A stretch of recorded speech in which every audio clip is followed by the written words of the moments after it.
श्री शिवाय नमस्तुभ्यम। आज की कथा में आप सभी भक्तों का हार्दिक स्वागत है। भगवान भोलेनाथ और माता पार्वती की कृपा सदैव आप पर और आपके समस्त परिवार पर बनी रहे। दोस्तों, आज की कथा में सबसे पहले आप सुनने वाले हैं विंध्य की तपस्या, ओमकार में परमेश्वर लिंग के प्रादुर्भाव और उसकी महिमा का वर्णन। ऋषियों ने कहा कि हे महाभाग जी, आपने अपने भक्त की रक्षा करने वाले महाकाल नामक शिवलिंग की बड़ी अद्भुत कथा सुनाई है। अब कृपा करके चौथे ज्योतिर्लिंग का भी परिचय दीजिए। ओमकार तीर्थ में सर्वपाताखारी परमेश्वर का जो ज्योतिर्लिंग है उसके आविर्भाव की कथा भी सुनाइए।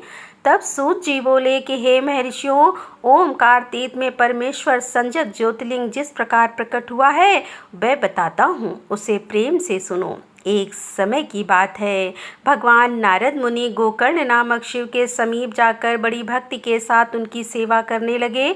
कुछ काल के बाद वे मुनि श्रेष्ठ वहाँ से गिरिराज विंध्य पर आए और विंध्य ने वहाँ बड़े आदर के साथ उनका पूजन किया। मेरे यहाँ सब कुछ है, कभी किसी बात की कमी नहीं होती। इस भाव को मन में लेकर विंध्याचल नारद जी के सामने खड़ा हो गया। उसकी वह अभिमान भरी बात सुनकर अहंकार नाशक नारद मुनि लंबी सांस खींचकर चुपचाप खड़े रह गए। यह देखकर विंध्य पर्वत ने पूछा, आपने मेरे यहाँ कौन सी कमी देखी? आपके इस तरह लंबी सांस खींचने का क्या कारण है? नारद जी ने कहा, भैया, तुम्हारे यहाँ सब कुछ है, फिर भी मेरु पर्वत तुमसे बहुत ऊंचा है। उसके शिखरों का भी भाग देवताओं के लोकों में भी पहुंचा हुआ है, किंतु तुम्हारे शिखर का भाग वहां कभी नहीं पहुंच सका है। सूत जी कहते हैं कि ऐसा कहकर नारद जी वहां से जिस तरह आए थे उसी तरह से चल दिए, परंतु विंध्य पर्वत मेरे जीवन आदि को धिक्कार है, ऐसा सोचता हुआ मन ही मन संतप्त हो उठा। अच्छा, अब मैं विश्वनाथ भगवान शंभु की आराधना पूर्वक तपस्या करूंगा, ऐसा हार्दिक निश्चय करके वह भगवान शंकर की शरण में गया और तदंतर जहाँ साक्षात ओमकार की स्थिति है वहाँ प्रसन्नता पूर्वक जाकर उसने शिव की पार्थिव मूर्ति बनाई और 6 मास तक निरंतर शंभु की आराधना करके शिव के ध्यान में ही तत्पर होकर वह अपनी तपस्या के स्थान से हिला तक नहीं। विंध्याचल की ऐसी तपस्या देखकर पार्वती पति प्रसन्न हो गए। उन्होंने विंध्याचल को वह अपना स्वरूप दिखाया जो योगियों के लिए भी दुर्लभ है। वे प्रसन्न होकर उस समय उससे बोले, विंध्य, तुम मनोवांछित वर मांगो। मैं भक्तों को अभिचिंतन शंभु ने उसे वह उत्तम वर दे दिया और कहा, पर्वतराज विंध्य, तुम जैसा चाहो वैसा करो।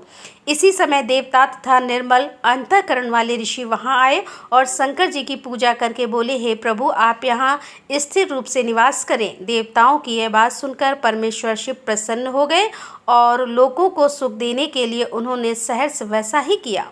वहाँ जो एक ही ओमकार लिंग था वह 2 स्वरूपों में विभक्त हो गया। प्रणव में जो सदाशिव थे वे ओमकार नाम से विख्यात हुए और पार्थिव मूर्ति में जो शिव ज्योति प्रतिष्ठित हुई उसकी परमेश्वर संज्ञा हुई। परमेश्वर को ही अमलेश्वर भी कहते हैं। इस प्रकार ओमकार और परमेश्वर यह दोनों शिवलिंग अभिष्ट फल प्रदान करने वाले हैं। देवताओं और ऋषियों ने उन दोनों लिंगों की पूजा की तथा उन्हें संतुष्ट करके अनेक वर प्राप्त किए तथा देवता अपने अपने स्थान को गए और विंध्याचल भी अधिक प्रसन्नता का अनुभव करने लगा। उसने अपने अभिष्ट कार्य को सिद्ध किया और मानसिक परिता को त्याग दिया। जो पुरुष इस प्रकार से भगवान शंकर का पूजन करता है वह माता के गर्भ में फिर नहीं आता और अपने अभिष्ट फल को प्राप्त भी कर लेता है, इसमें कोई संशय नहीं है। सूत जी कहते हैं कि हे महर्षि, ओमकार में जो ज्योतिर्लिंग प्रकट हुआ और उसकी आराधना से जो फल मिलता है वह सब यहाँ तुम्हें बता दिया। इसके बाद मैं उत्तम केदार नामक ज्योतिर्लिंग का वर्णन करूँगा। अब आप सुनेंगे केदारेश्वर तथा भीम शंकर नामक ज्योतिर्लिंग के आविर्भाव की कथा तथा उनके महात्म्य का वर्णन। सूत जी कहते हैं कि ब्राह्मणों, भगवान विष्णु के जो नर और नारायण नामक 2 अवतार हैं और भारतवर्ष के बद्रिकाश्रम तीर्थ में तपस्या करते हैं, उन दोनों ने पार्थिव शिवलिंग बनाकर उसमें स्थित होकर पूजा ग्रहण करने के लिए भगवान शंभु से प्रार्थना की। शिव जी भक्तों के अधीन होने के कारण प्रतिदिन उनके बनाए हुए पार्थिव लिंग में पूजन होने के लिए लिए आया करते थे। जब उन दोनों के पार्थिव पूजन करते करते बहुत दिन बीत गए, तब एक समय परमेश्वर शिव ने प्रसन्न होकर कहा, मैं तुम्हारी आराधना से बहुत संतुष्ट हूँ, तुम दोनों मुझसे वर मांगो। उस समय उनके ऐसा कहने पर नर और नारायण ने लोगों के हित की कामना से कहा कि हे देवेश्वर, यदि आप प्रसन्न हैं, यदि मुझे वर देना ही चाहते हैं तो अपने स्वरूप से पूजा ग्रहण करने के लिए यहीं स्थित हो जाइए।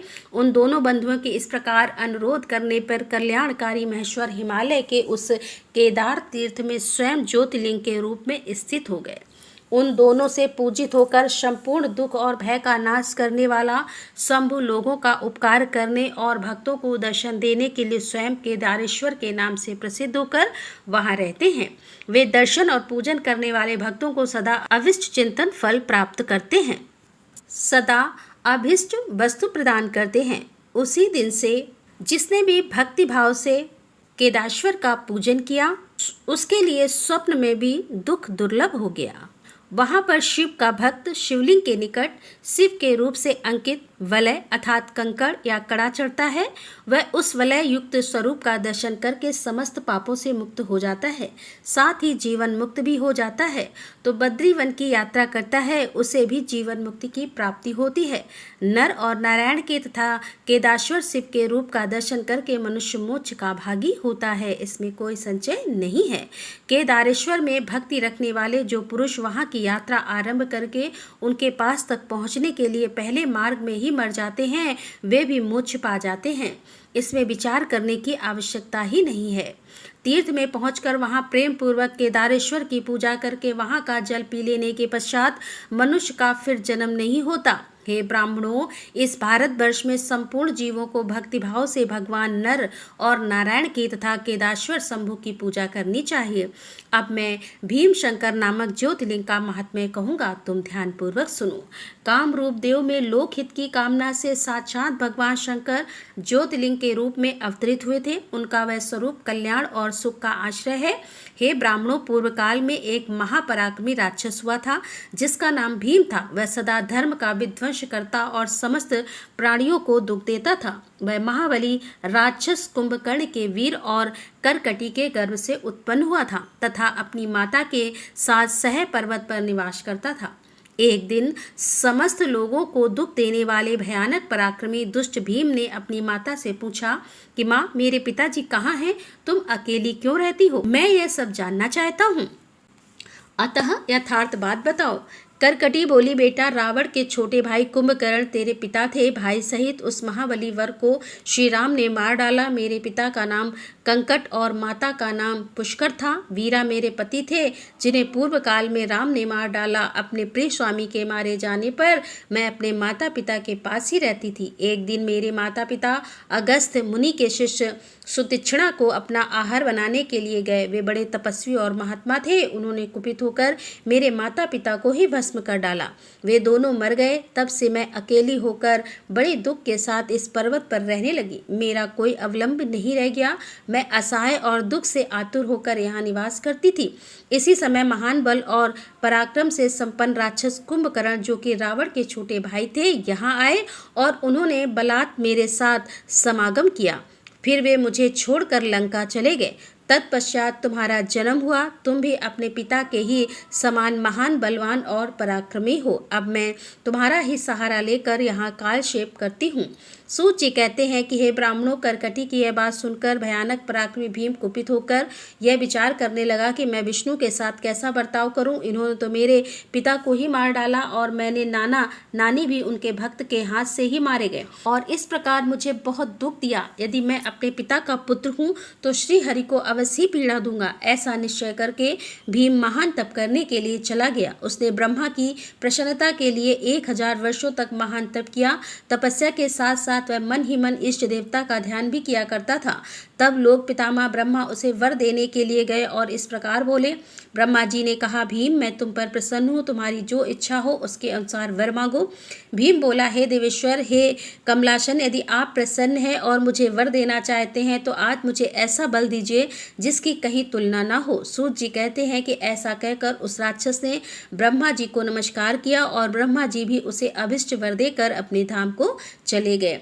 ब्रह्मा जी से अत्यंत बल पाकर राक्षस अपने घर आया और माता को प्रणाम करके शीघ्रता पूर्वक बड़े गर्व से बोला, माँ, अब तुम मेरा बल देखो। मैं इंद्र आदि देवताओं तथा उनकी सहायता करने वाले श्री हरि का महान संहार कर डालूंगा। ऐसा कहकर भयानक पराक्रमी भीम ने पहले इंद्र आदि देवताओं को जीता और उन सबको अपने अपने स्थान से निकालकर बाहर किया। तदंतर देवताओं की प्रार्थना से उनका पक्ष लेने वाले श्री हरि को भी उनसे युद्ध में हराया। फिर प्रसन्नता पूर्वक पृथ्वी को जीतना प्रारंभ किया। सबसे पहले वह कामरूप देश के राजा शुद्ध को जीतने के लिए गया। वहां राजा के साथ उसका भयंकर युद्ध हुआ। दुष्ट असुर भीम ने ब्रह्मा जी के दिए हुए वर के प्रभाव से शिव के आश्रित रहने वाले महावीर महाराज सुदक्षिणा को परास्त कर दिया और सब सामग्रियों सहित उनका राज तथा सर्वस्व अपने अधिकार में कर लिया। भगवान शिव के प्रिय भक्त, धर्म प्रेमी, परम धर्मात्मा राजा को भी उसने कैद कर लिया और उनके पैरों में बेड़ी डालकर उन्हें एकांत स्थान में बंद कर दिया। वहां उन्होंने भगवान की प्रीति के लिए शिव की उत्तम पार्थिव मूर्ति बनाकर उन्हीं का भजन पूजन करना प्रारंभ किया। उन्होंने बारंबार गंगा जी की स्तुति की और मानसिक स्नान आदि करके पार्थिव पूजन की विधि से शंकर जी की पूजा संपन्न की। विधि पूर्वक भगवान शिव का ध्यान करके वे प्रणव युक्त पंचाक्षर मंत्र ओम नमः शिवाय का जप करने लगे। अब उन्हें दूसरा कोई काम करने के लिए अवकाश नहीं मिलता था। उन दिनों उनकी साध्वी पत्नी राजबल्लवा दक्षिणा प्रेम पूर्वक पार्थिव पूजन करती थी। वे दंपत्ति अनन्य भाव से भक्तों का कल्याण करने वाले भगवान शंकर का भजन करते और प्रतिदिन उन्हीं की आराधना में तत्पर रहते थे। इधर वह राक्षस वर के अभिमान से मोहित होकर यज्ञ कर्म आदि सब धर्मों का लोप करने लगा और सबसे कहने लगा कि तुम लोग सब कुछ मुझे ही दे दो। हे महर्षियों, दुरात्मा राक्षसों की बहुत बड़ी सेना साथ लेकर उसने सारी पृथ्वी को अपने वश में कर लिया। वह वेदों, शास्त्रों, स्मृतियों और पुराणों में बताए हुए धर्म का लोप करके शक्तिशाली होने के कारण स्वयं ही सबका उपभोग करने लगा। तब सब देवता तथा ऋषि अत्यंत पीड़ित होकर महाकोश के तट पर गए और शिव का आराधना तथा स्तवन करने लगे। उनके इस प्रकार स्तुति करने पर भगवान शिव अत्यंत प्रसन्न होकर देवताओं से बोले कि हे देवगण तथा हे महर्षियों, मैं प्रसन्न हूँ, वर मांगो, तुम्हारा कौन सा कार्य सिद्ध करूं। देवता बोले, हे देवेश्वर, आप अंतर्यामी हैं, अतः सबके मन की सारी बात जानते हैं, आपसे कुछ भी अज्ञात नहीं है। हे प्रभु, हे महेश्वर, कुंभकर्ण से उत्पन्न करकटी का बलवान पुत्र राक्षस भीम ब्रह्मा जी के दिए हुए वर से शक्तिशाली होकर देवताओं को निरंतर पीड़ा दे रहा है।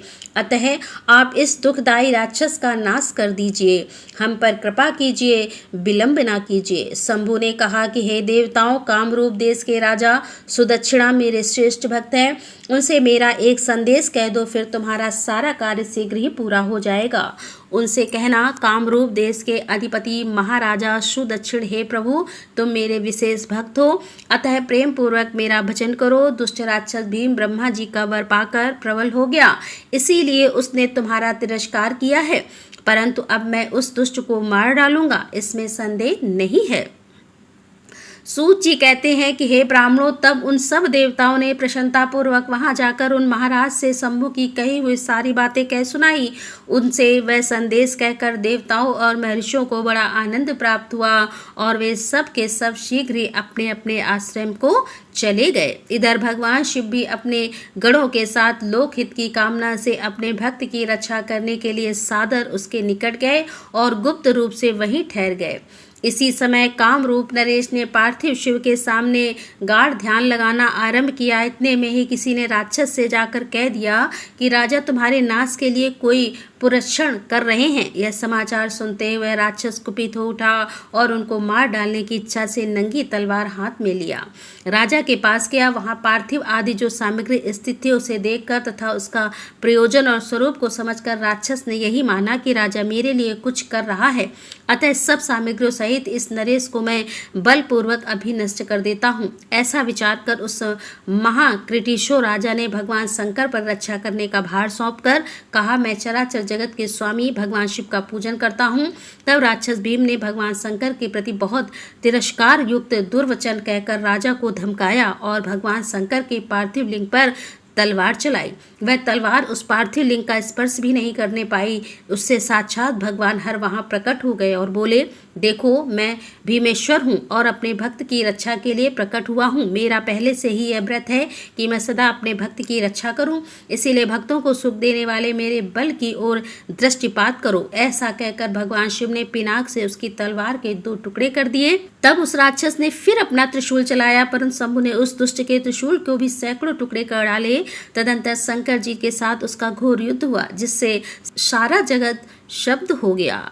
तब नारद जी ने आकर भगवान शंकर से प्रार्थना की। नारद बोले, लोगों को भ्रम में डालने वाले हे महेश्वर, हे मेरे नाथ, आप क्षमा करें, क्षमा करें। तिनके को काटने के लिए कुल्हाड़ी चलाने की क्या आवश्यकता है? शीघ्र ही इसका संहार कर डालिए। नारद जी के इस प्रकार प्रार्थना करने पर भगवान शंभु ने होकार मात से उस समय समस्त राक्षसों को भस्म कर डाला। हे मुने, सब देवताओं के देखते देखते शिव जी ने उन सारे राक्षसों को दग्ध कर दिया। तदंतर भगवान शंकर की कृपा से इंद्र आदि समस्त देवताओं और मुनीश्वर को शांति मिली तथा संपूर्ण जगत स्वस्थ हुआ। उस समय देवताओं और विशेषता मुनियों ने भगवान शंकर से प्रार्थना की कि हे प्रभु, आप यहाँ लोगों को सुख देने के लिए सदा निवास करें। यह देश निधि माना गया है, यहाँ आने वाले लोगों को प्रायः दुख ही प्राप्त होता है, परंतु आपका दर्शन करने से यहाँ सबका कल्याण होगा। आप भीम शंकर के नाम से विख्यात होंगे और सबके संपूर्ण मनोरथ को सिद्ध करेंगे। आपका यह ज्योतिर्लिंग सदा पूजनीय और समस्त आपत्तियों का निवारण करने वाला होगा। सूत जी कहते हैं कि हे ब्राह्मणों, उनके इस प्रकार प्रार्थना करने पर लोकहितकारी एवं भक्त वत्सल परम स्वतंत्र शिव प्रसन्नता पूर्वक वहीं स्थित हो गए। और अब आप सुनेंगे विश्वेश्वर ज्योतिर्लिंग और उनकी महिमा के प्रसंग में पंचक्रोशी की महत्ता का प्रतिपादन। सूत जी कहते हैं कि हे मुनिवर, अब मैं काशी के विश्वेश्वर नामक ज्योतिर्लिंग का महात्म्य बताऊंगा, जो महापातकों का भी नाश करने वाला है।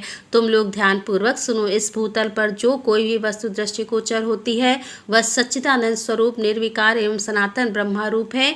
अपने कैवल्य अर्थात अद्वैत भाव में ही रमने वाले उन अद्वितीय परमात्मा में कभी 1 से 2 हो जाने की इच्छा जागृत हुई। फिर वही परमात्मा सगुण रूप से प्रकट होकर शिव कहलाए। वे शिव ही पुरुष और स्त्री 2 रूपों में प्रकट हो गए।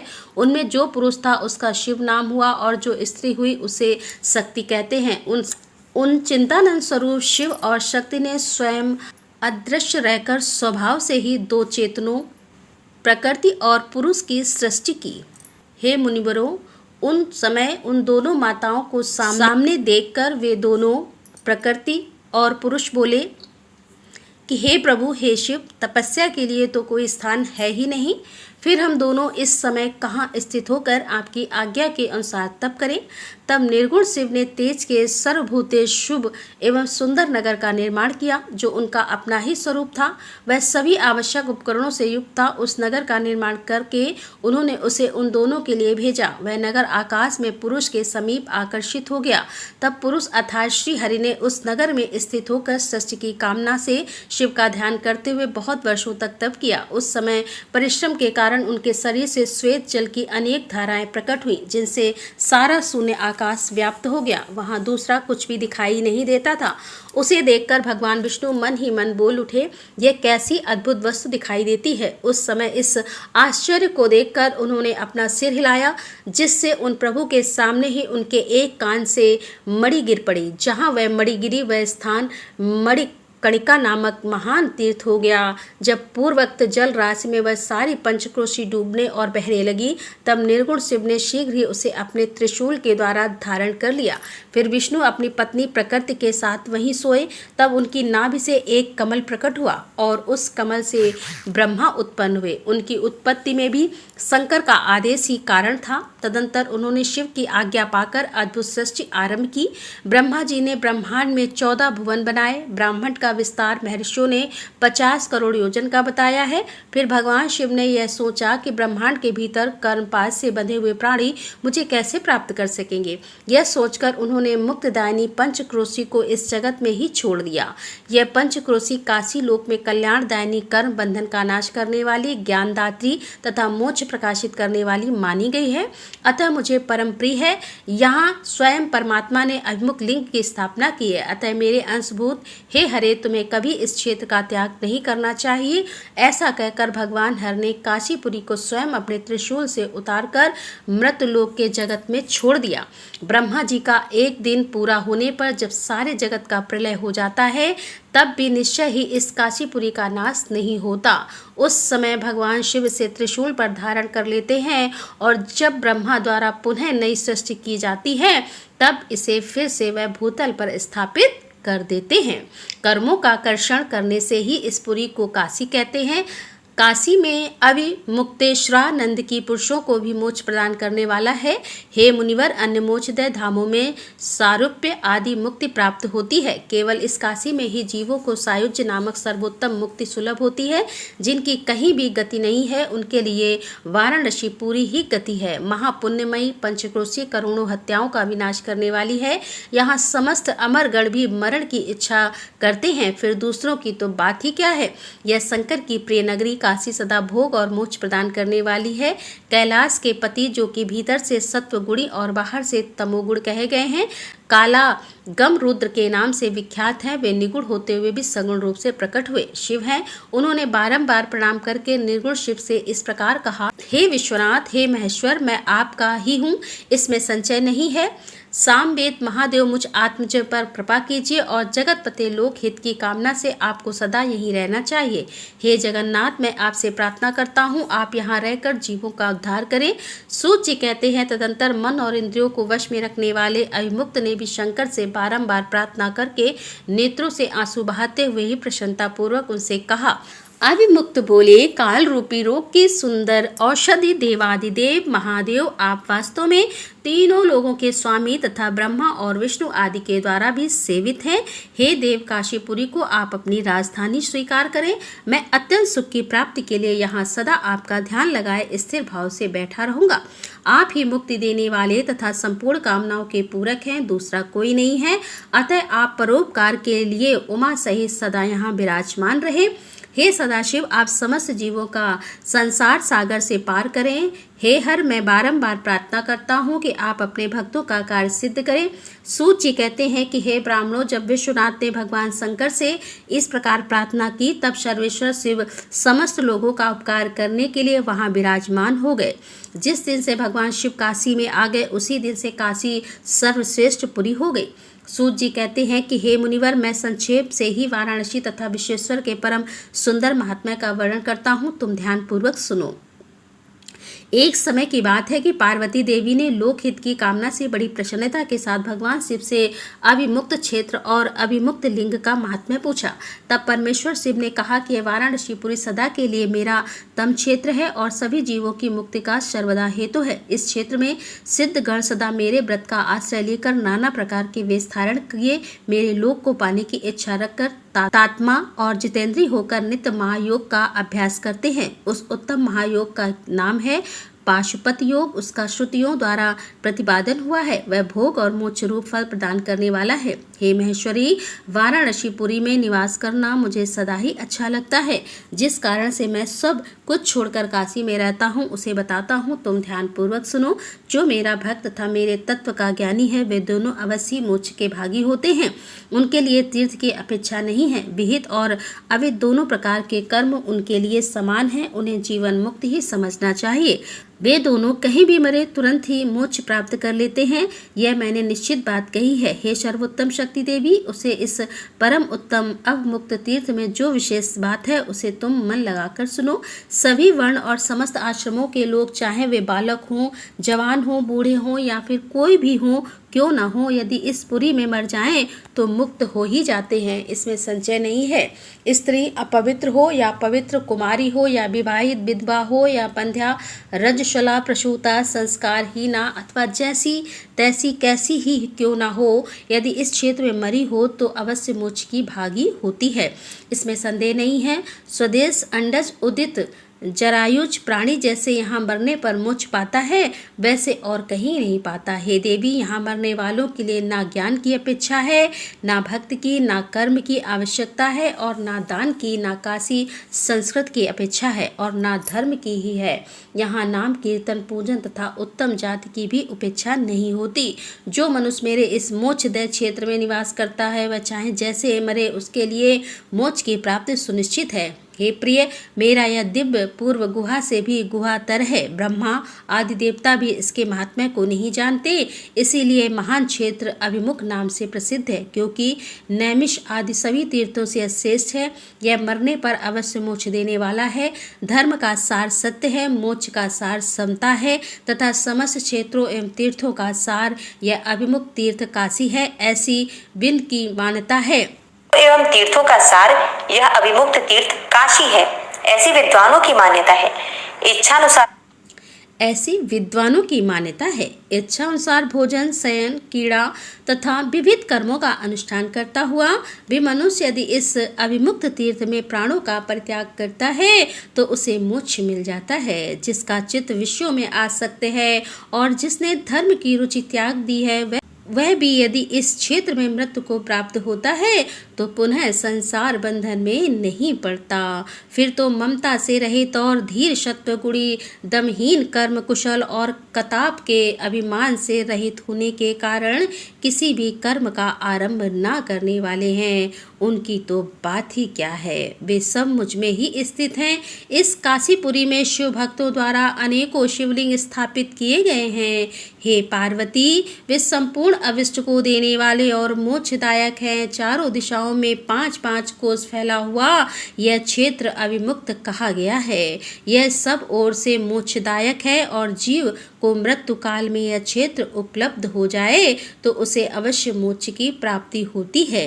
यदि निष्पाप मनुष्य काशी में मरे तो उसका तत्काल मोक्ष हो जाता है, और जो पापी मनुष्य मरता है वह काययों को प्राप्त होता है। उसे पहले यातना का अनुभव करके ही पीछे मोक्ष की प्राप्ति होती है। हे सुंदरी, जो इस अभिमुक्त क्षेत्र में पातक करता है अर्थात पाप करता है, वह हजारों वर्षों तक भैरवी यातना पाकर पाप का फल भोगने के पश्चात ही मोक्ष पाता है। 7 कोटि कल्पों में भी अपने किए हुए कर्म का क्षय नहीं होता। जीव को अपने द्वारा किए गए शुभ कर्म का फल अवश्य ही भोगना पड़ता है। केवल अशुभ कर्म नरक देने वाला होता है तथा केवल शुभ कर्म स्वर्ग की प्राप्ति कराने वाला होता है, और शुभ और अशुभ दोनों कर्मों से मनुष्य योनि की प्राप्ति बताई गई है। अशुभ कर्म की कमी और शुभ कर्म की अधिकता होने पर उत्तम जन्म प्राप्त होता है। शुभ कर्म की कमी और अशुभ कर्म की अधिकता होने पर यहाँ अधम जन्म की प्राप्ति होती है। हे पार्वती, जब शुभ और अशुभ दोनों ही कर्मों का क्षय हो जाता है तब जीव को सच्चा मोक्ष प्राप्त होता है। यदि किसी ने पूर्व जन्म में आदर पूर्वक काशी का दर्शन किया है तभी उसे इस जन्म में मृत्यु की प्राप्ति होती है। जो मनुष्य काशी जाकर गंगा में स्नान करता है उसके क्रिय माड़ और संचित कर्म का नाश हो जाता है, परंतु प्रारब्ध कर्म भोगे बिना नष्ट नहीं होता। यह निश्चित बात है। जिसकी काशी में मुक्ति हो जाती है उसके प्रारब्ध कर्म का भी क्षय हो जाता है। हे प्रिय, जिसने एक ब्राह्मण को भी काशीवास पर करवाया है वह स्वयं भी काशीवास का अवसर पाकर मोक्ष लाभ करता है। सूत जी कहते हैं कि हे मुनिवर, इस तरह काशी का तथा विश्वेश्वर लिंग का प्रचुर महात्म्य बताया गया है जो सत्पुरुष को भोग और मोक्ष प्रदान करने वाला है। इसके बाद मैं त्र्यंबकम नामक ज्योतिर्लिंग का महात्म्य बताऊंगा जिसे सुनकर क्षण भर में मनुष्य के समस्त पाप दूर हो जाते हैं। और अब आप सुनेंगे त्र्यंबकम ज्योतिर्लिंग के प्रसंग में महर्षि गौतम के द्वारा किए गए परोपकार की कथा। उनका तप के प्रभाव से अक्षय जल प्राप्त करके ऋषियों की अनावृष्टि के कष्ट से रक्षा करना, ऋषियों का छल पूर्वक उन्हें गौ हत्या में फंसाकर आश्रम से निकालना और शुद्धि का उपाय बताना। सूत जी कहते हैं कि हे मुनिवर सुनो, मैंने सतगुरु व्यास जी के मुख से जैसे सुनी है उसी रूप में एक पाप नाशक कथा तुम्हें सुना रहा हूँ। पूर्व काल की बात है। गौतम नाम से विख्यात एक श्रेष्ठ ऋषि रहते थे जिनकी परम धार्मिक पत्नी का नाम अहिल्या था। दक्षिण दिशा में जो ब्रह्मगिरी में, वहीं उन्होंने 1 लाख वर्षों तक तपस्या की थी। उत्तम व्रत का पालन करने वाले हे महर्षियों, एक समय वहां 100 वर्षों तक बड़ा भयानक अवर्षण हो गया। सब लोग महान दुख में पड़ गए। इस भूतल पर कहीं गीला पत्ता भी नहीं दिखाई देता था। फिर जीवों का आधारभूत जल कहाँ से दृष्टिगोचर होता। उस समय मुनि, मनुष्य, पशु, पक्षी और मृग सब वहां से दशों दिशाओं को चले गए। तब गौतम ऋषि ने 6 महीने तक तप करके वरुण को प्रसन्न किया।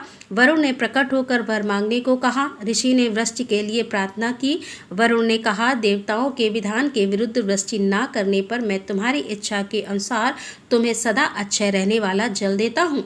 तुम एक गड्ढा तैयार करो। उनके ऐसा कहने पर गौतम ने एक हाथ गहरा गड्ढा खोदा और वरुण ने उस दिव्य जल के द्वारा भर दिया तथा परोपकार से सुशोभित होने वाले मुनि श्रेष्ठ गौतम से कहा कि हे महामने, कभी क्षण न होने वाला यह जल तुम्हारे लिए तीर्थ रूप होगा और पृथ्वी पर तुम्हारे ही नाम से इसकी ख्याति होगी। यहाँ किए हुए दान, होम, तप, देव पूजन तथा पितरों का शास्त्र सभी अच्छे होंगे।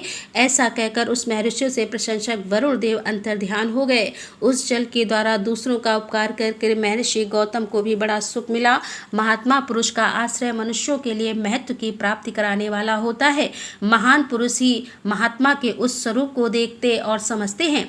दूसरे अधम मनुष्य नहीं, मनुष्य जैसे पुरुष का सेवन करता है वैसा ही फल पाता है। महान पुरुष की सेवा से महत्ता मिलती है और क्षुद्र की सेवा से क्षुद्र उत्तम पुरुषों का यह स्वभाव ही है कि वे दूसरों के दुख को सहन नहीं कर पाते। अपने को दुख प्राप्त हो जाए इसे भी स्वीकार कर लेते हैं, किंतु दूसरों के दुख का निवारण ही करते हैं।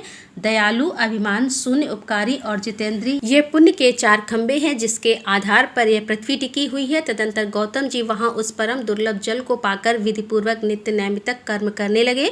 उन मुनीश्वर ने वहां नित्य होम की सिद्धि के लिए धान, जौ और अनेकों प्रकार के निवारण बुआ दिए। तरह तरह के धान, भांति भांति के वृक्ष और अनेकों प्रकार के फल फूल वहां लहरा उठे। यह समाचार सुनकर वहां दूसरे दूसरे सहस्त्र ऋषि, मुनि, पशु, पक्षी तथा बहुत से जीव आकर रहने लगे। वह वन इस भूमंडल में बड़ा सुंदर हो गया। उस अच्छे जल के संयोग से अनावृष्टि वहां के लिए दुखदायिनी नहीं रह गई। उस वन में अनेकों शुभ कर्म परायण ऋषि अपने शिष्य, भार्या और पुत्र आदि के साथ वास करने लगे। उन्होंने काल क्षेप करने के लिए वहां धान बुआ दिए और गौतम जी के प्रभाव से उस वन में सब ओर आनंद छा गया। एक बार वहां गौतम के आश्रम में जाकर बसे हुए ब्राह्मणों की स्त्रियां जल के प्रसंग को लेकर अहिल्या पर नाराज हो गई। उन्होंने अपने पतियों को उकसाया। उन लोगों ने गौतम का अनिष्ट करने के लिए गणेश जी की आराधना की। भक्त पराधीन गणेश जी ने प्रकट होकर वर मांगने के लिए कहा। तब यह बोले कि हे भगवान, यदि आप हमें वर देना चाहते हैं तो कोई ऐसा उपाय कीजिए जिससे समस्त ऋषि डांट फटकार कर गौतम को आश्रम से बाहर निकाल दे। गणेश जी ने कहा कि हे ऋषियों, तुम सब लोग सुनो। इस समय तुम उचित कार्य नहीं कर रहे हो। बिना किसी अपराध के उन पर क्रोध करने के कारण तुम्हारी हानि ही होगी। जिन्होंने पहले उपकार किया हो उन्हें यदि दुख दिया जाए तो वह अपने लिए हित कार्य इस जगत में अपने ही नाश हो जाता है। ऐसी तपस्या करके उत्तम फल की सिद्धि की जाती है। स्वयं ही सुख फल का परित्याग करके अहित काक फल को नहीं ग्रहण किया जाता। ब्रह्मा जी ने तो यह कहा है कि असाधु कभी साधुता को और साधु कभी असाधुता को ग्रहण नहीं करता। यह बात निश्चय ही ठीक जान पड़ती है। पहले उपवास के कारण जब तुम लोगों को दुख भोगना पड़ा था तब महर्षि गौतम ने जल की व्यवस्था करके तुम्हें सुख दिया, परंतु इस समय तुम सब लोग उन्हें दुख दे रहे हो। संसार में ऐसा कार्य करना कदापि उचित नहीं है।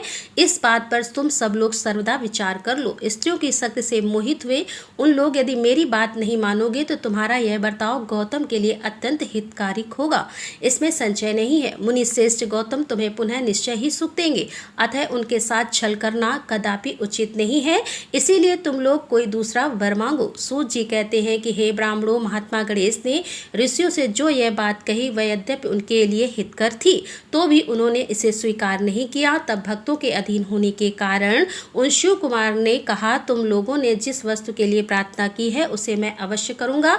पीछे जो होनहार होगी वह होकर ही रहेगी। ऐसा कहकर वे अंतर्ध्यान हो गए। मुनीश्वर उसके बाद उन दुष्ट ऋषियों के प्रभाव से तथा उन्हें प्राप्त हुए वर के कारण जो घटना घटित हुई उसे सुनो। वहां गौतम के खेत में जौ, धान और जौ थे। उनके पास गणेश जी एक दुर्बल गाय बनकर गए। दिए हुए वर के कारण वह गौ कांपती हुई वहां जाकर धान और जौ चरने लगी। इसी समय देवता गौतम जी वहां आ गए और वे दयालु ठहरे, इसीलिए मुट्ठी भर तिनके लेकर उन्हीं से गौ को हाँकने लगे। उनका स्पर्श होते ही वह गौ पृथ्वी पर गिर पड़ी और ऋषि को देखते ही देखते क्षण भर में उसी समय मर गई। वे दूसरे दूसरे द्वेष ब्राह्मण और उनकी दुष्ट स्त्रियां वहां छुपे हुए सब कुछ देख रहे थे। उस गौ के गिरते ही वे सब के सब बोल उठे, गौतम ने यह क्या कर डाला। गौतम भी आश्चर्यचकित होकर अहिल्या को बुलाकर व्यथित हृदय से दुख पूर्वक बोले, देवी ये क्या हुआ, कैसे हुआ, जान पड़ता है परमेश्वर मुझ पर कुपित हो गए हैं। अब क्या करूं, कहाँ जाऊं, मुझे तो हत्या लग गई है। इसी समय ब्राह्मण और उनकी पत्नियां गौतम को डांटते हुए दुर्वचनों द्वारा अहिल्या को पीड़ित करने लगी। उनके दुर्बुद्धि शेष और पुत्र भी गौतम को बारंबार फटकारने में और धिक्कार करने लगे। ब्राह्मण बोले, अब तुम्हें अपना मुंह नहीं दिखाना चाहिए, यहाँ से जाओ जाओ और गौ हत्यारे का मुंह देखने पर तत्काल वस्त्र सहित स्नान करना चाहिए। जब तक तुम इस आश्रम में रहोगे तब तक अग्निदेव और पितर हमारे दिए हुए किसी भी हविष्य का ग्रहण नहीं करेंगे। इसीलिए पाड़ी गौ हत्यारे, तुम परिवार सहित यहाँ से अन्यत्र चले जाओ, विलम्ब न करो। सूत जी कहते हैं, ऐसा कहकर उन सब ने उन्हें पत्थरों से मारना प्रारंभ कर दिया। वे गालियां देकर गौतम और अहिल्या को सताने लगे। उन दुष्टों के मारने और धमकाने पर गौतम बोले, हे मुनियों, मैं यहाँ से अनंतर जाकर रहूंगा। ऐसा कहकर गौतम उस स्थान से तत्काल निकल गए और उन सबकी आज्ञा से 1 कोस दूर जाकर उन्होंने अपने लिए आश्रम बनाया। वहां भी जाकर उन ब्राह्मणों ने कहा, जब तक तुम्हारे ऊपर हत्या लगी है तब तक तुम्हें कोई भी यज्ञ याग आदि कर्म नहीं करने चाहिए। किसी भी वैदिक देव यज्ञ का फिर प्रत्ययज्ञ के अनुष्ठान का तुम्हें अधिकार नहीं रह गया है। हे मुनिवर गौतम, उनके कथन अनुसार किसी तरह एक पक्ष बिताकर उस दुख से दुखी होकर बारंबार उन मुनियों से अपनी शुद्धि के लिए प्रार्थना करने लगे। उनके दिन भाव से प्रार्थना करने पर उन ब्राह्मणों ने कहा, गौतम, तुम अपने पाप को प्रकट करते हुए 3 बार सारी पृथ्वी की परिक्रमा करो, फिर लौट कर यहाँ 1 महीने तक व्रत करो। इसके बाद इस ब्रह्मगिरी के 101 परिक्रमा करने के पश्चात तुम्हारी शुद्धि होगी। अथवा यहाँ गंगा जी को लेकर आकर उन्हीं के जल के स्नान करो तथा 1 करोड़ पार्थिव लिंग बनाकर महादेव जी की आराधना करो। फिर गंगा में स्नान करके इस पर्वत की 11 बार परिक्रमा करो। तत्पश्चात 100 घड़ों के जल से पार्थिव शिवलिंग को स्नान कराने पर तुम्हारा उद्धार होगा। उन ऋषियों के इस प्रकार कहने पर गौतम ने बहुत अच्छा कहकर उनकी बात मान ली। वे बोले, मुनिवर, मैं आप श्रीमान की आज्ञा से यहाँ पार्थिव पूजन तथा ब्रह्मगिरी की परिक्रमा करूंगा। ऐसा कहकर मुनिश्रेष्ठ गौतम ने उस पर्वत की परिक्रमा करने के पश्चात पार्थिव लिंगों का निर्माण करके उनका पूजन किया। साध्वी अहिल्या ने भी साथ रहकर वह सब कुछ किया। उस समय शिष्य प्रशिष्य उन दोनों की सेवा करते थे। पत्नी सहित गौतम की आराधना से संतुष्ट होकर भगवान शिव का उन्हें दर्शन देना, गंगा को वहां स्थापित करके स्वयं भी स्थिर होना, देवताओं का वहां बृहस्पति देव के सिंह राशि में आने पर गंगा जी के विशेष महात्म्य को स्वीकार करना, गंगा का गौतमी या गोदावरी नाम से और शिव का त्र्यंबकम ज्योतिर्लिंग के नाम से विख्यात होना तथा इन दोनों की महिमा अब आप यह सभी चीजें विस्तार से सुनने वाले हैं। सूत जी कहते हैं कि पत्नी सहित गौतम ऋषि के इस प्रकार आराधना करते हुए संतुष्ट हुए भगवान शिव वहां शिवा और प्रमित गणों के साथ प्रकट हो गए। तदंतर प्रसन्न हुए। कृपा निधान शंकर ने कहा कि हे महामुनि, मैं तुम्हारी उत्तम भक्ति से बहुत प्रसन्न हूँ, तुम कोई वर मांगो। उस समय महात्मा शंभु के सुंदर रूप को देखकर आनंदित हुए गौतम ने भक्ति भाव से शंकर को प्रणाम करके उनकी स्तुति की। लंबी स्तुति और प्रणाम करके दोनों हाथ जोड़कर वे उनके सामने खड़े हो गए और बोले, हे देव, मुझे निष्पाप कर दीजिए। भगवान शिव ने कहा, हे मुने, तुम धन्य हो, कृत्य कृत्य और सदा ही निष्पाप हो। इन दुष्टों ने तुम्हारे साथ छल किया। जगत के लोग तुम्हारे दर्शन से पाप रहित हो जाते हैं, फिर सदा मेरी भक्ति में रहने वाले तुम क्या पापी हो। हे मुनि, जिन दुरात्मा ने तुम पर अत्याचार किया है वे ही पापी, दुराचारी और हत्यारे हैं। उनके दर्शन से दूसरे लोग भी पापी हो जाएंगे। वे सब के सब कृतज्ञ हैं, उनका कभी उद्धार नहीं हो सकता। महादेव जी की यह बात सुनकर महर्षि गौतम मन ही मन बड़े विस्मित हुए। उन्होंने भक्ति पूर्वक शिव को प्रणाम करके हाथ जोड़कर पुनः इस प्रकार कहा। गौतम बोले, हे महेश्वर, उन ऋषियों ने तो मेरा बहुत बड़ा उपकार किया है। यदि उन्होंने यह बर्ताव न किया होता तो मुझे आपका दर्शन कैसे होता। धन्य है वे महर्षि जिन्होंने मेरे लिए परम कल्याणकारी कार्य किया है। उनके इस दुराचार से ही मेरा महान स्वार्थ सिद्ध हुआ है। हे गौतम जी की यह बात सुनकर महेश्वर बड़े प्रसन्न हुए। उन्होंने गौतम को कृपा दृष्टि से देखकर उन्हें शीघ्र ही यूं उत्तर दिया। शिव जी बोले, हे विप्र, तुम धन्य हो, सभी ऋषियों में श्रेष्ठ तर हो। मैं तुम पर बहुत प्रसन्न हुआ हूँ। ऐसा जानकर तुम मुझसे उत्तम वर मांगो। गौतम बोले, हे नाथ, आप सच कहते हैं। तथापि 5 आदमियों ने जो यह कह दिया या कर दिया वह अन्यथा नहीं हो सकता। अतः जो हो गया सो रहे। हे देवेश, यदि आप प्रसन्न हैं तो मुझे गंगा प्रदान कीजिए और ऐसा करके लोक का महान उपकार कीजिए। आपको मेरा नमस्कार है, नमस्कार है। यूं कहकर गौतम ने देवेश्वर भगवान शिव के दोनों चरणार बिंदु पकड़ लिए और लोकहित की कामना से उन्हें नमस्कार किया। तब शंकर देव ने पृथ्वी और स्वर्ग से सारभूत जल को निकालकर, जिसे उन्होंने पहले से ही रख छोड़ा था, और विवाह में ब्रह्मा जी के दिए हुए जल में से जो कुछ शेष रह गया था वह सब भक्त वत्सल शंभु ने उन गौतम मुनि को दे दिया। उस समय गंगा जी का जल परम सुंदर स्त्री का रूप धारण करके वहां खड़ा हुआ। तब मुनिवर गौतम ने उस गंगा जी की स्तुति करके उन्हें नमस्कार किया। गौतम बोले, हे गंगे, तुम धन्य हो, कृत हो। तुमने संपूर्ण भुवन को पवित्र किया है, इसीलिए निश्चित रूप से नरक में गिरते हुए मुझ गौतम को पवित्र करो। तदंतर शिव जी ने गंगा से कहा, हे देवी, तुम मुनि को पवित्र करो और तुरंत वापस ना जाकर वैवस्वता मनु के 28वें कलयुग तक यही रहो। गंगा ने कहा, हे महेश्वर, यदि मेरा महात्म्य सब नदियों से अधिक हो और अंबिका तथा गणों के साथ आप भी यहाँ रहे, तभी मैं इस धरातल पर रहूंगी। गंगा जी की यह बात सुनकर भगवान शिव बोले, हे गंगे, तुम धन्य हो, मेरी बात सुनो। मैं तुमसे अलग नहीं हूँ, तथापि मैं तुम्हारे कथन सार यहाँ स्थित रहूंगा। तुम भी स्थित हो। अपने स्वामी परमेश्वर शिव की यह बात सुनकर गंगा ने मन ही मन प्रसन्न होकर उनकी भूरी भूरी प्रशंसा की। इसी समय देवता, प्राचीन ऋषि, अनेक उत्तम तीर्थ और नाना प्रकार के क्षेत्र वहां आ पहुंचे। उन सब ने बड़े आदर से जय जयकार करते हुए गौतम, गंगा तथा गिरिसई शिव का पूजन किया। तदंतर उन सब देवताओं ने मस्तक झुकाकर हाथ जोड़कर उन सब की प्रसन्नता पूर्वक स्तुति की। उस समय प्रसन्न हुई गंगा और गिरीश ने उनसे कहा, हे श्रेष्ठ देवताओं, वर मांगो। तुम्हारा प्रिय करने की इच्छा से वह वर हम तुम्हें देंगे। देवता बोले, हे देवेश्वर, यदि आप संतुष्ट हैं और सरिताओं में श्रेष्ठ गंगे, यदि आप भी प्रसन्न हैं तो हमारा तथा मनुष्यों का प्रिय करने के लिए आप लोग कृपा पूर्वक यहाँ निवास करें। गंगा बोली, हे देवताओं, फिर तो सबका प्रिय करने के लिए आप लोग स्वयं ही यहाँ क्यों नहीं रहते?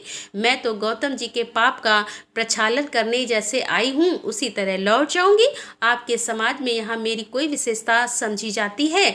इस बात का पता कैसे लगे? यदि आप यहाँ मेरी विशेषता सिद्ध कर सके तो मैं अवश्य यहाँ रहूंगी, इसमें संशय नहीं है। सब देवताओं ने कहा, सरिताओं में श्रेष्ठ गंगे, सबके परम सूरत बृहस्पति जी जब जब सिंहराज पर स्थित होंगे तब तब हम सब लोग यहाँ आया करेंगे, इसमें संशय नहीं है। 11वें वर्षों तक लोगों का जो भी पातक यहाँ प्रालिप्त होगा, उसे मलिन हो जाने पर हम उसी पाप राशि को धोने के लिए आदर पूर्वक तुम्हारे पास आएंगे। हमने यह सर्वदा सच्ची बात कही है। हे सरिता देवी, हे महादेवी, अतः तुमको और भगवान शंकर को समस्त लोकों पर अनुग्रह तथा हमारा प्रिय करने के लिए यहाँ नित्य निवास करना चाहिए। गुरु जब तक सिंह राशि पर रहेंगे तभी तक यहाँ निवास करेंगे। उस समय तुम्हारे जल में त्रिकाल स्नान और भगवान शंकर का दर्शन करके हम शुद्ध होंगे, फिर तुम्हारी आज्ञा लेकर अपने स्थान को लौटेंगे। सूत जी कहते हैं, इस प्रकार उन देवताओं तथा महर्षि गौतम की प्रार्थना करने पर भगवान शंकर और सरिता में श्रेष्ठ गंगा दोनों वहाँ स्थित हो गए। वहाँ की गंगा गौतमी अर्थात गोदावरी नाम से विख्यात हुई और भगवान शिव का ज्योतिमय लिंग त्र्यंबकम कहलाया।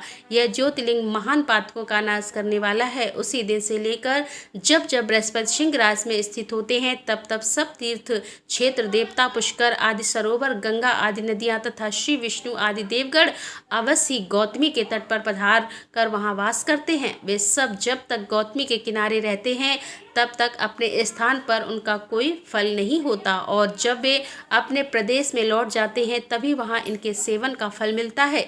यह त्र्यंबकम नाम से प्रसिद्ध ज्योतिर्लिंग गौतमी के तट पर स्थित है और बड़े बड़े पातकों का नाश करने वाला है। जो भक्तिभाव से इस त्र्यंबकम लिंग का दर्शन पूजन, स्तवन एवं वंदन करता है वह समस्त पापों से मुक्त हो जाता है। गौतम के द्वारा पूजित त्र्यंबकम नामक ज्योतिर्लिंग इस लोक में समस्त अभिष्ट को देने वाला तथा परलोक में उत्तम मोक्ष प्रदान करने वाला है। हे मुनीश्वर, इस प्रकार तुमने जो कुछ पूछा था वह सब मैंने कह सुनाया। अब और क्या सुनना चाहते हो कहो, मैं उसे भी तुम्हें बताऊंगा, इसमें कोई संशय नहीं है। तब सूत जी कहते हैं, अब मैं वैद्यनाथेश्वर महात्म्य बताऊंगा, सुनो। राक्षस राज रावण, जो कि बड़ा अभिमानी और अपने अहंकार को प्रकट करने वाला था, उत्तम पर्वत कैलाश पर भक्तिभाव से भगवान शिव की आराधना कर रहा था। कुछ काल तक आराधना करने पर जब महादेव जी प्रसन्न नहीं हुए तब वह शिव की प्रसन्नता के लिए दूसरा तप करने लगा। पुलस्त्य कुलनंदन श्रीमान रावण ने सिद्धि के स्थान भूत हिमालय पर्वत से दक्षिण वृक्षों से भरे हुए वन में पृथ्वी पर एक बहुत बड़ा गड्ढा खोदकर उसमें अग्नि की स्थापना की और उसके पास ही भगवान शिव को स्थापित करके हवन आरंभ किया। ग्रीष्म ऋतु में वह 5 अग्नियों के बीच में बैठता और वर्षा ऋतु में खुले मैदान में चबूतरे पर सोता और शीतकाल में जल के भीतर खड़ा रहता। इस तरह 3 प्रकार से उसकी तपस्या चलती थी। इस रीति से रावण ने बहुत तप किया तो भी दुरात्माओं के लिए जिनको रिझाना कठिन है वे परमात्मा महेश्वर उस पर प्रसन्न नहीं हुए। तब महामनस्वी दैत्य राजा रावण ने अपना मस्तक काटकर शंकर जी का पूजन आरंभ किया। विधि पूर्वक शिव की पूजा करके वह अपना एक एक सिर काटता और भगवान को समर्पित कर देता था। इस तरह उसने क्रमशः अपने 9 सिर काट डाले। जब एक ही सिर बाकी रह गया तब भक्त वत्सल भगवान शंकर संतुष्ट हुए और वह प्रसन्न होकर वहीं उसके सामने प्रकट हो गए। भगवान शिव ने उसके सभी मस्तकों को पूर्वता निरोग करके उसे उसकी इच्छा के अनुसार अनुपम उत्तम बल प्रदान किया। भगवान शिव की कृपा प्रसाद पाकर राक्षस रावण ने नतमस्तक होकर हाथ जोड़कर उनसे कहा, हे देवेश्वर, प्रसन्न होइए, मैं आपको लंका में ले चलता हूँ। आप मेरे इस मनोरथ को सफल कीजिए, मैं आपकी शरण में आया हूँ। रावण के ऐसा कहने पर भगवान शंकर बड़े संकट में पड़ गए और अनमने होकर बोले, राक्षस राज, मेरी सारंग भीत बात सुनो। तुम मेरे इस उत्तम लिंग को भक्तिभाव से अपने घर को ले जाओ, परंतु जब तुम इसे कहीं भूमि पर रख दोगे तब वह वहीं पर सुस्थिर हो जाएगा, इसमें कोई संदेह नहीं है। अब तुम्हारी जैसी इच्छा हो वैसा करो। सूत जी कहते हैं कि ब्राह्मणों, भगवान शंकर के ऐसा कहने पर राक्षस राज रावण बहुत अच्छा कहकर वह शिवलिंग हाथ लेकर अपने घर की ओर चला, परंतु मार्ग में भगवान शिव की माया से उसे मूत्र उत्सर्ग की इच्छा हुई। पुलस्त्य नंदन रावण सामर्थ्यशाली होने पर भी मूत्र के वेग को रोक न सका। इसी समय वहां आसपास एक ग्वाले को देखकर उसने प्रार्थना पूर्वक वह शिवलिंग उसके हाथ में थमा दिया और स्वयं मूत्र त्याग के लिए बैठ गया। एक मुहूर्त बीतते बीतते वह ग्वाला उस शिवलिंग के भार से अत्यंत पीड़ित होकर व्याकुल हो गया। तब उसने उसे पृथ्वी पर रख दिया। फिर तो वह हीरक में ही शिवलिंग वहीं स्थित हो गया। वह दर्शन करने मात्र से संपूर्ण अभिष्ट को देने वाला और पाप राशि को हर लेने वाला है। हे मुने, वही शिवलिंग तीनों लोकों में वैद्यनाथेश्वर से प्रसिद्ध हुआ। जो सत्पुरुष को भोग और मोक्ष देने वाला है वह दिव्य उत्तम एवं श्रेष्ठ ज्योतिर्लिंग दर्शन और पूजन से भी समस्त पापों को हर लेता है और मोक्ष की प्राप्ति कराता है। वह शिवलिंग जब संपूर्ण लोगों के हित के लिए वहीं स्थित हो गया तब रावण भगवान शिव का पर उत्तम वर पाकर अपने घर को चला गया। वहां जाकर उस महान असुर ने बड़े हर्ष के साथ अपनी प्रिय मंदोदरी को सारी बातें कह सुनाई। इंद्र आदि संपूर्ण देवताओं और निर्मल मुनियों ने जब यह समाचार सुना तब वे परस्पर सलाह करके वहां आए। उन सब का मन भगवान शिव में लगा हुआ था। उन सब देवताओं ने उस समय वहां बड़ी प्रसन्नता के साथ शिव का विशेष पूजन किया। वहां भगवान शंकर का प्रत्यक्ष दर्शन करके देवताओं ने उस शिवलिंग की विधिवत स्थापना की और उसका वैद्यनाथ नाम रखकर उसकी वंदना और स्तवन करके वे स्वर्गलोक को चले गए।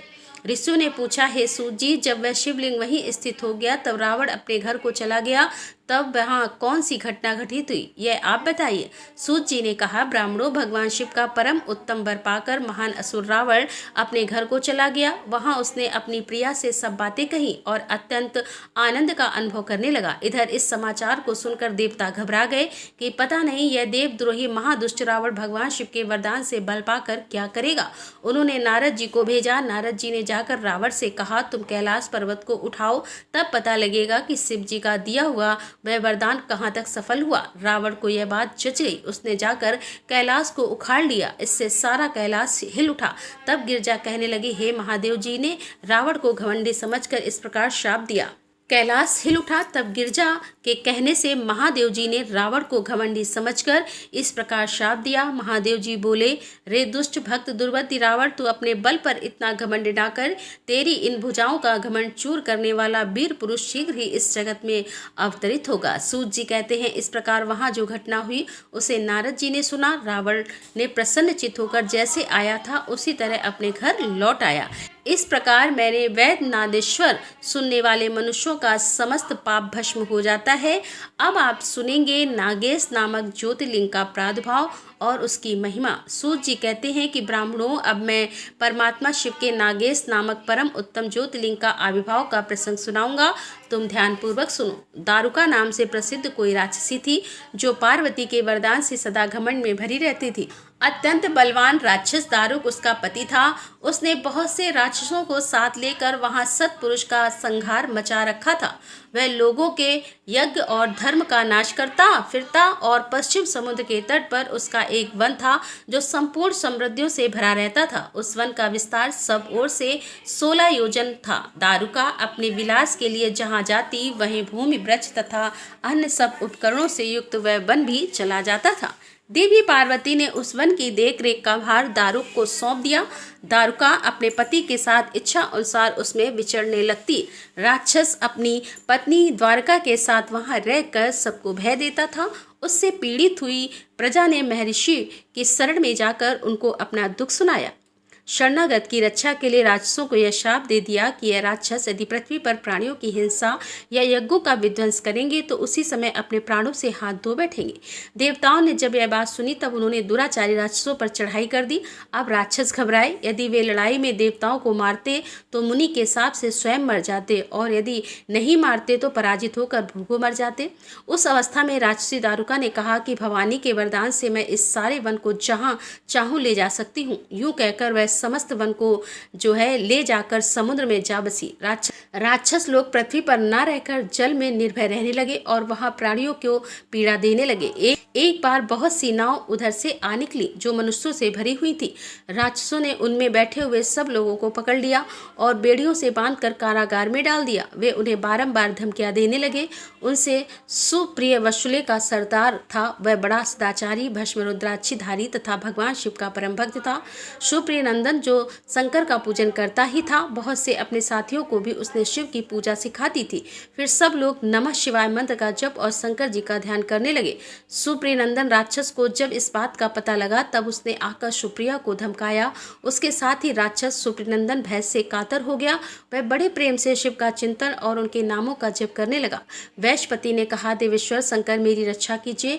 कल्याणकारी त्रिलोकीनाथ दुष्ट हंता भक्तवत्सल शिव हमें इस दुष्ट से बचाइए। हे देव, अब आप ही मेरे सर्वस्व हैं। हे प्रभु, मैं आपका हूँ, आपके अधीन हूँ और आप ही सदा मेरे जीवन एवं प्राण हैं। सूत जी कहते हैं, सुप्रिया के इस प्रकार प्रार्थना करने पर भगवान शंकर एक विवर से निकल पड़े। उनके साथ ही 4 दरवाजों का एक उत्तम मंदिर भी प्रकट हो गया। उसके मध्य भाग में अद्भुत ज्योतिमय शिवलिंग प्रकाशित हो रहा था। उसके साथ शिव परिवार के सब लोग विद्वान थे। सुप्रिय नंदन भू ने प्रसन्न होकर स्वयं पाशुपतास्त्र लेकर प्रधान राक्षसों, उनके सारे उपकरणों तथा सेवकों को भी तत्काल ही नष्ट कर दिया और दुष्ट हंता शंकर ने अपने भक्त सुप्रिया की रक्षा की। तत्पश्चात अद्भुत लीला करने वाले और लीला से ही शरीर धारण करने वाले शंभु ने उस वन को यह वर दिया कि आज से इस वन में सदा ब्राह्मण, क्षत्रिय, वैश्य और शूद्र इन चारों वर्णों के धर्मों का पालन हो। यहाँ श्रेष्ठ मुनि निवास करें और तमोगुण राक्षस इनमें कभी न रहे। शिव धर्म के उपदेशक, प्रचारक और प्रवर्तक लोग इसमें निवास करें। सूत जी कहते हैं, इसी प्रकार राक्षसी दारुका ने दीनचित से देवी पार्वती की स्तुति की। देवी पार्वती प्रसन्न हो गई और बोली, बताओ तेरा क्या कार्य करूं? उसने कहा, मेरे वंश की रक्षा कीजिए। देवी बोली, मैं सच कहती हूँ, तेरे कुल की रक्षा करूंगी। ऐसा कहकर देवी भगवान शिव से बोली, हे नाथ, आपकी बात युग के अंत में सच्ची होगी, तब तक तामसी सृष्टि भी रहे, ऐसा मेरा विचार है। मैं भी आपकी ही हूँ और आपके ही आश्रय में रहती हूँ, अतः मेरी बात को भी प्रमाणित अर्थात सत्य कीजिए। ये राक्षसी दारुका देवी है, मेरी ही शक्ति है और राक्षस में बलिष्ठ है, अतः यही राक्षसों के राज्य का शासन करे। यह राक्षस पत्नियां जिन पुत्रों को पैदा करेंगी वे सब मिलकर इस वन में निवास करें, ऐसी मेरी इच्छा है। शिव बोले, हे प्रिय, यदि तुम ऐसी बात कहती हो तो मेरा यह वचन सुनो। मैं भक्तों का पालन करने के लिए प्रसन्नता पूर्वक इस वन में रहूंगा। जो पुरुष यहाँ वर्ण धर्म के पालन में तत्पर होकर प्रेम पूर्वक मेरा दर्शन करेगा वह चक्रवर्ती राजा होगा। कलयुग के अंत और सत्ययुग के आरंभ में महासेन का पुत्र वीरसेन राजाओं का भी राजा होगा। वह मेरा भक्त और अत्यंत पराक्रमी होगा और यहाँ आकर मेरा दर्शन करेगा। दर्शन करते ही वह चक्रवर्ती सम्राट हो जाएगा। सूत जी कहते हैं, ब्राह्मणों, इस प्रकार बड़ी बड़ी लीलाएं करने वाले वे दंपति परस्पर हास्ययुक्त वार्तालाप करके स्वयं वहां स्थित हो गए। ज्योतिर्लिंग स्वरूप महादेव जी वहां नागेश्वर कहलाए और शिवा देवी नागेश्वरी के नाम से विख्यात हुई। वे दोनों ही सत्पुरुष को प्रिय हैं। इस प्रकार ज्योतियों के स्वामी नागेश्वर नामक महादेव जी ज्योतिर्लिंग के रूप में प्रकट हुए। वे तीनों लोगों की संपूर्ण कामनाओं को सदा पूर्ण करने वाले हैं। जो प्रतिदिन आदर पूर्वक नागेश्वर के प्रादुर्भाव का प्रसंग सुनता है वह बुद्धिमान मानव महापातकों से नाश करने वाले संपूर्ण मनोरथ को प्राप्त कर लेता है। और अब आप सुनेंगे रामेश्वर नामक ज्योतिर्लिंग के आविर्भाव तथा महात्म्य का वर्णन। सूत जी कहते हैं, ऋषियों, अब मैं यह बता रहा हूँ कि रामेश्वर नामक ज्योतिर्लिंग पहले किस प्रकार प्रकट हुआ। इस प्रसंग को तुम आदर पूर्वक सुनो। भगवान विष्णु के राम अवतार में जब रावण सीता जी को हरकर लंका ले गया तब सुग्रीव के साथ 18 पद्म वानर सेना लेकर श्री राम समुद्र तट पर आए। वहां वे विचार करने लगे कि कैसे हम समुद्र को पार करेंगे और फिर किस प्रकार रावण को जीतेंगे। इतने में श्री राम जी को प्यास लगी। उन्होंने जल मांगा और वानर मीठा जल ले आए। श्री राम ने प्रसन्न होकर वह जल तो ले लिया, तब तक उन्हें स्मरण हो आया कि मैंने अपनी स्वामी भगवान शंकर का दर्शन तो किया ही नहीं, फिर यह जल कैसे कर सकता हूँ। ऐसा कहकर उन्होंने उस जल को नहीं पिया। जल रख देने के पश्चात रघुनंदन ने पार्थिव पूजन किया। आवाहन आदि 16 उपचारों को प्रस्तुत करके विधिपूर्वक बड़े प्रेम से शंकर जी की अर्चना की। प्रारंभ तथा दिव्य स्रोत द्वारा यत्नपूर्वक शंकर जी को संतुष्ट करके श्री राम ने भक्ति भाव से उनसे प्रार्थना की। श्री राम बोले, उत्तम व्रत का पालन करने वाले हे मेरे स्वामी देव महेश्वर, आपको मेरी सहायता करनी चाहिए। आपके सहयोग के बिना मेरे कार्य की सिद्धि अत्यंत कठिन है। रावण भी आपका ही भक्त है, वह सबके लिए सर्वदा दुर्जय है, परंतु आपके दिए हुए वरदान से वह सदा दर्प में भरा रहता है। वह त्रिभुवन विजय महावीर है। इधर मैं भी आपका दास हूँ, सर्वदा आपके अधीन रहने वाला हूँ। हे सदाशिव, ये विचार कर आपको मेरे प्रति पक्षपात करना चाहिए। सूत जी कहते हैं, इस प्रकार प्रार्थना करके और बारंबार नमस्कार करके उन्होंने उच्च स्वर से जय शंकर जय शिव इत्यादि का उद्घोष करते हुए शिव का स्तवन किया। फिर उनके मंत्र के जप और ध्यान में तत्पर हो गए। तत्पश्चात पुनः पूजन करके वे स्वामी के आगे नाचने लगे। उस समय उनका हृदय प्रेम से द्रवित हो रहा था। फिर उन्होंने शिव के संतोष के लिए गाल बजाकर अव्यक्त शब्द किया। उस समय भगवान शंकर उन पर बहुत प्रसन्न हुए और वे ज्योतिमय महेश्वर वामांगी तथा पार्षद गणों के साथ शास्त्रोक्त निर्मल रूप धारण करके तत्काल वहां प्रकट हो गए। श्री की भक्ति से संतुष्ट होकर महेश्वर ने उनसे कहा, श्री राम तुम्हारा कल्याण हो, वर मांगो। उस समय उनका रूप देखकर वहां उपस्थित हुए सब लोग पवित्र हो गए। शिव धर्म परायण श्री राम जी ने स्वयं उनका पूजन किया। फिर भक्ति भांति से स्तुति एवं प्रणाम करके उन्होंने भगवान शिव से लंका में रावण के साथ होने वाले युद्ध में अपने लिए विजय की प्रार्थना की। तब राम भक्ति से प्रसन्न हुए महेश्वर ने कहा, महाराज तुम्हारी जय हो। भगवान शिव के दिए हुए विजय सूचक वर एवं युद्ध की आज्ञा को पाकर श्री राम ने नतमस्तक होकर हाथ जोड़कर उनसे पुनः प्रार्थना की। श्री राम बोले, मेरे स्वामी शंकर, यदि आप संतुष्ट हैं तो जगत के लोगों के पवित्र करने तथा दूसरों की भलाई करने के लिए सदा यहाँ निवास करें। सूत जी कहते हैं, श्री राम के ऐसा कहने पर भगवान शिव वहाँ ज्योतिर्लिंग के रूप में स्थित हो गए। तीनों लोकों में रामेश्वर के नाम से उनकी प्रसिद्धि हुई। उनके प्रभाव से ही अपार समुद्र को अनायास पार करके श्री राम ने रावण आदि राक्षसों का शीघ्र संहार किया और अपनी प्रिय सीता को प्राप्त कर लिया। तब से इस भूतल पर रामेश्वर की अद्भुत महिमा का प्रसार हुआ। भगवान रामेश्वर सदा भोग और मोक्ष देने वाले तथा भक्तों की इच्छाएं पूर्ण करने वाले हैं। जो दिव्य गंगा जल से रामेश्वर शिव को भक्ति पूर्वक स्नान कराता है वह जीवन मुक्ति है। इस संसार में देव दुर्लभ समस्त भोगों का उपभोग करके अंत में उत्तम ज्ञान पाकर वह निश्चय ही कैवल्य मोक्ष को प्राप्त कर लेता है।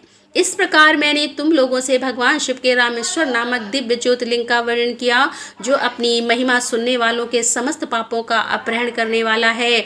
और अब आप सुनेंगे घुश्मेश्वर ज्योतिर्लिंग का वर्णन। घुमा की शिव भक्ति से उसके मरे हुए पुत्र का जीवित होना। घुश्मेश्वर शिव का प्रादुर्भाव तथा उनकी महिमा का वर्णन। सूत जी कहते हैं, अब मैं घुमे नामक ज्योतिर्लिंग के प्रादुर्भाव का और उसके महात्म्य का वर्णन करूंगा। मुनिवर ध्यान देकर सुनो। दक्षिण दिशा में एक श्रेष्ठ पर्वत है जिसका नाम देवगिरी है। वह देखने में अद्भुत तथा नित्य परम शोभा से संपन्न है। उसी के निकट कोई भरद्वाज कुल में उत्पन्न सुधर्मा नामक ब्रह्मावित ब्राह्मण रहते हैं। उनकी प्रिय पत्नी का नाम सुदय था। वह सदा शुभ धर्म में पालन में तत्पर रहती थी, घर के कामकाज में भी कुशल थी और सदा पति की सेवा में लगी रहती थी। दुष्श्रेष्ठ सुधर्मा भी देवताओं और अतिथियों के पूजक थे। वे वेद वर्णित मार्ग पर चलते और नित्य अग्निहोत्र किया करते थे। तीनों काल की संध्या करने से उनकी कांति सूर्य के समान उद्दीप्त थी। वे वेद शास्त्र के मर्मज्ञ थे और शिष्यों को पढ़ाया करते थे। धनवान होने के साथ ही बड़े दाता भी थे। सौजन्य आदि सद्गुणों के भाजन थे। शिव संबंधी पूजन आदि कार्य में ही सदा लगे रहते थे। वे स्वयं तो शिव भक्त थे ही, शिव भक्तों से भी बड़ा प्रेम रखते थे और शिव भक्तों को भी वे बहुत प्रिय थे। यह सब कुछ होने पर भी उनके कोई पुत्र नहीं था। इससे ब्राह्मण को तो दुख नहीं होता था, परंतु उनकी पत्नी बहुत दुखी रहती थी। पड़ोसी और दूसरे लोग भी उसे ताना मारा करते थे। वह पति से बार बार पुत्र के लिए प्रार्थना करती थी। पति उसको ज्ञान उपदेश देकर समझाते थे, परंतु उसका मन नहीं मानता था। अंत गोत्वा ब्राह्मण ने कुछ उपाय भी किया, परंतु वह सफल नहीं हुआ। तब ब्राह्मणी ने अत्यंत दुखी होकर बहुत हट करके अपनी बहन घुष्मा के पति का दूसरा विवाह करवा दिया। विवाह से पहले सुधर्मा ने उसको समझाया कि इस समय तो तुम बहन से प्यार कर रही हो, परंतु जब इसके पुत्र हो जाएगा तब इससे स्पर्धा करने लगोगी। उसने वचन दिया कि मैं बहन से कभी डाह नहीं करूंगी। विवाह हो जाने पर घुष्मा दासी की भांति बड़ी बहन की सेवा करने लगी और सुधा भी उसे बहुत प्यार करती रही। घुमा अपनी शिवा भक्ता बहन की आज्ञा से नित्य 101 पार्थिव शिवलिंग बनाकर विधि पूर्वक पूजन करने लगी। पूजा करके वह निकटवर्ती तालाब में उनका विसर्जन कर देती थी। शंकर जी की कृपा से उसके एक सुंदर सौभाग्यशाली पुत्र उत्पन्न हुआ। शंकर जी की कृपा से उसके एक सुंदर सौभाग्यवान सुंदर पुत्र उत्पन्न हुआ। घुष्मा का कुछ मान बढ़ा। इससे सुदेहा के मन में डाह पैदा हो गया। समय पर उस पुत्र का विवाह हुआ। पुत्र वधू घर में आ गई, बुद्धि भ्रष्ट हो गई और एक दिन उसने रात में सोते हुए पुत्र को छुरे से उसके शरीर के टुकड़े टुकड़े करके मार डाला और वे अंगों को उसी तालाब में ले जाकर डाल दिया जहां घुष्मा प्रतिदिन पार्थिव लिंगों का विसर्जन करती थी। पुत्र के अंगों को उस तालाब में फेंक कर वह लौट आई और घर में सुखपूर्वक सो गई। घुष्मा सवेरे उठकर प्रतिदिन का पूजन आदि कर्म करने लगी। श्रेष्ठ ब्राह्मण सुधर्मा स्वयं भी नित्य कर्म में लग गए। इसी समय उनकी ज्येष्ठ पत्नी सुधा भी उठी और बड़े आनंद से घर के काम काज करने लगी, क्योंकि उसके हृदय में पहले जो ईर्ष्या की आग जलती थी वह अब बुझ गई थी। प्रातःकाल जब बहू ने उठकर पति की सैया को देखा तो वह खून से भींगी हुई दिखाई दी और उस पर शरीर के कुछ टुकड़े दृष्टिगोचर हुए। इससे उसको बड़ा दुख हुआ। उसने अपनी सास घुष्मा के पास जाकर निवेदन किया कि हे उत्तम व्रत का पालन करने वाली आर्य, आपके पुत्र कहाँ गए? उनकी सैया रक्त से भींगी हुई है और उस पर शरीर के कुछ टुकड़े दिखाई देते हैं। हाय, मैं मारी गई, किसने यह दुष्ट कर्म किया है? ऐसा कहकर वह बेटे की प्रिय पत्नी भांति भांति से करुण विलाप करती हुई रोने लगी। सुधर्मा की बड़ी पत्नी सुदेवा भी उस समय हाय मैं मारी गई ऐसा कहकर दुख में डूब गई। उसने ऊपर से तो दुख किया, किंतु मन ही मन वह हर्ष से भरी हुई थी। घुष्मा भी उस समय उस वधू को दुख को सुनकर अपने नित्य पार्थिव पूजन के व्रत से विचलित नहीं हुई। उसका मन बेटे को देखने के लिए तनिक भी उत्सुक नहीं हुआ। उसके पति की भी ऐसी अवस्था थी, जब तक नित्य नियम पूरा नहीं हुआ तब तक उन्हें दूसरी किसी बात की चिंता ही नहीं हुई। दोपहर को पूजन समाप्त होने पर घुष्मा ने अपने पुत्र की भयंकर सैया पर दृष्टिपात किया, तथापि उसके मन में किंचित मात्र भी दुख नहीं माना। वह सोचने लगी कि जिन्होंने यह बेटा दिया था वे ही इसकी रक्षा करेंगे। वे भक्त प्रिय कहलाते हैं, काल के भी काल और सत्पुरुष के आश्रय हैं। एकमात्र वे प्रभु सर्वेश्वर शंभु ही हमारे रक्षक हैं। वे माला गूंथने वाले पुरुष की भांति जिनको जोड़ते हैं उनको अलग भी करते हैं। अतः अब मेरे चिंता करने से क्या होगा। इस तत्व का विचार करके उसने शिव के भरोसे धैर्य धारण किया और उस समय दुख का अनुभव नहीं किया। वह पूर्वता पार्थिव शिवलिंग को लेकर स्वस्थ चित्त से शिव के नामों का उच्चारण करती हुई उस तालाब के किनारे गई। उन पार्थिव लिंगों को तालाब में डालकर जब वह लौटने लगी तो उसे अपना पुत्र उसी तालाब के किनारे खड़ा दिखाई दिया। सूत जी कहते हैं कि हे ब्राह्मणों, उस समय वहां अपने पुत्र को जीवित देखकर उसकी माता घुष्मा को ना तो हर्ष हुआ और ना विषद। वह पूर्वतः स्वस्थ बनी रही।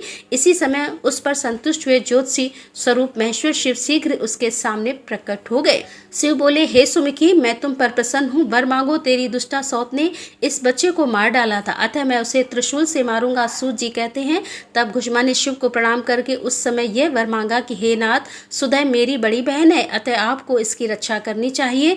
तब भगवान शिव बोले, उसने तो बड़ा भारी अपराध किया है, तुम उस पर उपकार क्यों करती हो। दुष्ट कर्म करने वाली सुधा तो मार डालने के योग्य है। घुष्मा ने कहा कि हे देव, आपके दर्शन मात्र से पातक नहीं ठहरता। इस समय आपका दर्शन करने से उसका सारा पाप भस्म हो जाए तो अपराध करने वालों पर भी उपकार करता है। उसके दर्शन मात्र से पाप बहुत दूर भाग जाते हैं। हे प्रभु, यह अद्भुत भगवान वाक्य मैंने सुन रखा है, इसीलिए हे सदाशिव, जिसने ऐसा कुकर्म किया है वही करे। मैं ऐसा क्यों करूं। मुझे तो बुरा करने वालों का भी भला ही करना है।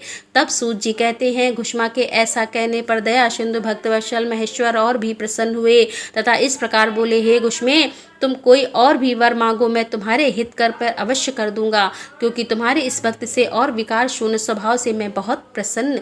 भगवान शिव की बात सुनकर घुमा बोली कि हे प्रभु, यदि आप वर देना चाहते हैं तो लोगों की रक्षा के लिए सदा यहाँ निवास कीजिए और मेरे नाम से ही आपकी ख्याति हो। तब महेश्वर शिव ने अत्यंत प्रसन्न होकर कहा, मैं तुम्हारे ही नाम से घुष्मेश्वर कहलाता हुआ सदा यहाँ निवास करूंगा और सबके लिए सुखदायक होगा। मेरा शुभ ज्योतिर्लिंग घुमे नाम से प्रसिद्ध होगा। यह सरोवर शिवलिंग का आलय हो जाए और इसीलिए इसके तीनों लोकों में शिवालय नाम से प्रसिद्ध हो। यह सरोवर सदा दर्शन मात्र से संपूर्ण अभिष्ट को देने वाला हो। हे सूरते, तुम्हारे वंश में होने वाली 101 पीढ़ियों तक ऐसे ही श्रेष्ठ पुत्र उत्पन्न होंगे, इसमें संशय नहीं है। वे सब के सब सुंदरी स्त्री, उत्तम धन और पूर्ण आयु से संपन्न होंगे, चतुर और विद्वान होंगे, उदार तथा भोग और मोक्ष रूपी फल पाने के अधिकारी होंगे। 101 पीढ़ियों तक सभी पुत्र गुणों से बढ़े चढ़े होंगे। तुम्हारे वंश का ऐसा विस्तार बढ़ा शोभादायक होगा। ऐसा कहकर भगवान शिव वहां से ज्योतिर्लिंग के रूप में स्थित हो गए। उनकी घुमे नाम से प्रसिद्धि हुई और उस सरोवर का नाम शिवालय हो गया। सुधर्मा, घुमा और सुदेवा तीनों ने आकर तत्काल ही उस शिवलिंग की 101 दक्षिणावत परिक्रमा की। पूजा करके परस्पर मिलकर मन का मैल दूर करके वे सब वहां बड़े सुख का अनुभव करने लगे। पुत्र को जीवित देखकर सुधा बहुत लज्जित हुई और पति तथा घुमा से क्षमा प्रार्थना करके उसने अपने पाप के निवारण के लिए प्रायश्चित किया। हे मुनीश्वर, इस प्रकार वह घुष्मेश्वर लिंग प्रकट हुआ। उसका दर्शन पूजन करने से सदा सुख की वृद्धि होती है। ब्राह्मणों के इस तरह मैंने तुमसे 12 ज्योतिर्लिंग की महिमा बताई है। यह सभी लिंग संपूर्ण कामनाओं के पूरक तथा भोग और मोक्ष देने वाले हैं। जो इन ज्योतिर्लिंग की कथा को पढ़ता अथवा सुनता है वह सब पापों से मुक्त हो जाता है तथा भोग और मोक्ष पाता है। 12 ज्योतिर्लिंगों के महात्म्य की समाप्ति। श्री शिवाय नमस्तुभ्यम। दोस्तों, आज की कथा का यहीं पर समापन करती हूँ और इसके आगे की कथा आप कल के अध्याय में सुनेंगे। उम्मीद करती हूँ कल भी कथा आप जरूर सुनेंगे। तो मिलते हैं अगले अध्याय के साथ। तब तक के लिए राधे राधे, जय श्री कृष्णा, हर हर महादेव, जय भोलेनाथ की।